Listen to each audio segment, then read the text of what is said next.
Tu as déjà essayé de t'entraîner en pleine canicule et tu as remarqué quelque chose? Pas seulement que tu transpires plus, que tout est plus difficile, que les mêmes exercices que tu faisais sans trop d'efforts en avril te coûtent beaucoup plus en juillet, que tu te sens lourd, essoufflé, à bout de force, plus rapidement que d'habitude.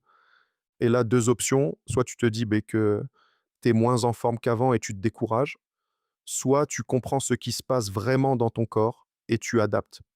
Aujourd'hui, on fait la deuxième option. Bienvenue dans une rep à la fois, parce que les meilleures années sont devant toi. Moi, c'est Mehdi et aujourd'hui, on parle de chaleur, ce que ton corps vit, biologiquement quand il fait chaud, pourquoi l'effort est plus difficile en été et comment adapter ta routine, sans tout arrêter. Épisode, particulièrement pertinent pour ceux qui vivent dans des régions où l'été apporte une chaleur intense. Ce qui se passe dans ton corps quand il fait chaud. Commençons par la biologie. Parce que comprendre ce qui se passe, ça change complètement comment tu interprètes tes séances d'été. Quand tu t'entraînes, tes muscles produisent de la chaleur, beaucoup de chaleur. Les données publiées en physiologie de l'exercice montrent qu'environ 75% de l'énergie dépensée lors d'un effort musculaire est convertie en chaleur. Ton corps n'est pas une machine très efficace. Il produit de la chaleur comme sous-produit de presque tout ce qu'il fait. En conditions normales, ton corps gère cette chaleur grâce à plusieurs mécanismes. La dilatation des vaisseaux sanguins proches de la peau pour évacuer la chaleur vers l'extérieur, la transpiration dont l'évaporation refroidit la surface de la peau, et l'accélération de la respiration pour expulser de la vapeur d'eau chaude. Quand la température extérieure monte, ces mécanismes doivent travailler beaucoup plus fort. Ton corps doit évacuer non seulement la chaleur produite par l'effort, mais aussi la chaleur captée depuis l'environnement. Et pour faire ça, il mobilise davantage de sang vers la peau au lieu de le concentrer sur les muscles. Résultat, tes muscles ont moins d'apport sanguin pendant l'effort, moins d'oxygène, moins d'énergie disponible, et la même séance te coûte plus. Il y a quelque chose d'important que peu de gens savent. Selon des recherches publiées en physiologie du sport, pour une même charge de travail, l'exercice en chaleur est perçu comme plus difficile. Ton cerveau reçoit plus de signaux d'alarme. Il réduit ton envie de continuer. Et tu te sens à bout avant d'avoir atteint tes vraies limites physiologiques. Ce n'est pas de la faiblesse, c'est de la biologie. La déshydratation, c'est le facteur qui change tout. La chaleur fait transpirer. Et la transpiration évacue de l'eau. Et la perte d'eau, même modérée, a des effets mesurables sur ta capacité à t'entraîner. Voilà les chiffres publiés. Une déshydratation de 1% du poids de corps représente une baisse de 10% des performances sportives. Et une perte de 4% de ton poids en eau peut faire baisser les performances de 40 à 60%. Pour un homme de 4,20 kg, 1% c'est 800 grammes. Une heure d'exercice modéré par temps chaud peut facilement produire cette perte. Et tu la remarques pas nécessairement parce que la soif n'est pas un bon indicateur du niveau d'hydratation. Au moment où tu as soif, tu es déjà légèrement déshydraté.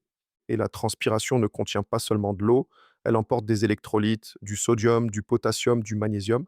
Ces électrolytes sont essentiels au bon fonctionnement musculaire et nerveux.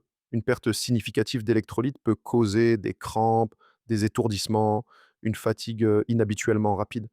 Voilà pourquoi l'hydratation en été, c'est pas juste boire de l'eau, c'est une partie intégrante de ta récupération et de ta performance. Je veux m'arrêter là-dessus pour m'adresser spécifiquement à ceux qui connaissent l'été québécois. L'été au Québec, particulièrement en juillet et août, c'est pas seulement chaud, c'est humide et cette humidité change complètement la façon dont le corps gère la chaleur.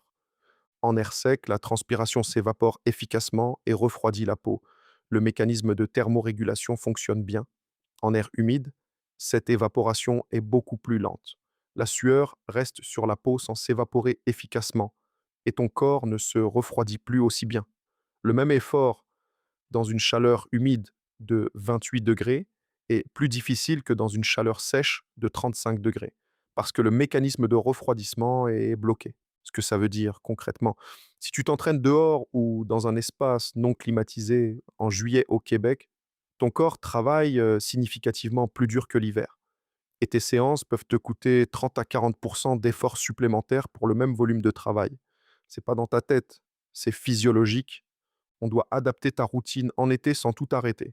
Je te propose 4 adaptations concrètes pour continuer à t'entraîner efficacement quand il fait chaud. Adaptation 1, l'heure. L'heure la plus importante pour s'entraîner en été, c'est le matin tôt, avant 8 heures, si possible. Les températures sont plus basses, l'humidité est souvent plus supportable et tu profites de l'énergie naturelle du matin avant que la chaleur de la journée ne l'épuise. Si tu ne peux pas le matin, le soir, après 19 heures ou 20 heures, une fois que la température a commencé à baisser, est la deuxième meilleure option. Midi et début d'après-midi, c'est le pire moment pour s'entraîner quand il fait chaud. La chaleur est à son pic, le soleil est au zénith et le risque de coup de chaleur est maximal. Adaptation 2, l'intensité. Par temps chaud, réduis l'intensité. Pas le volume, l'intensité.